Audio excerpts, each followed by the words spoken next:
From the flood to Abraham, God's narrowing plan. Part 2. The Table of Nations. Genesis 10. After Noah's sons stepped off the ark, the world began again through their descendants. Genesis 10, often called the Table of Nations, is not a dry list of names but a divine record showing how every nation traces back to a single family. 70 names are listed, representing the families and regions that would shape the future of the earth. From Japheth came the peoples of Europe and Asia, expansive and far-reaching. They spread to the isles of the Gentiles, a phrase pointing to the coastlands and the distant nations.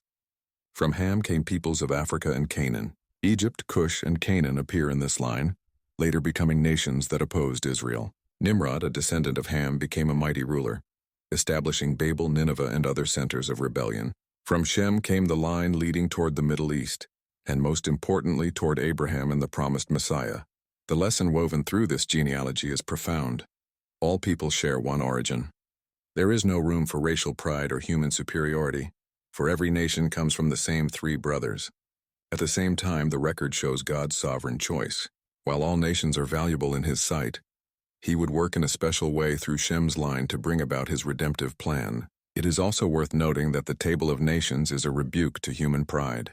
While mankind later sought to exalt itself at Babel, Genesis 10 shows God already knew and ordered where each family would spread. Acts 17:26 echoes this truth. God hath made of one blood all nations of men, and hath determined the times before appointed, and the bounds of their habitation. Man may plan to build empires, but God sets boundaries and purposes for each people. The Table of Nations therefore serves as both a unifying and dividing point. It unifies us by showing one common family. It divides by showing God's chosen path through Shem. Every name in this chapter is a reminder that history is not random, but guided by God's hand.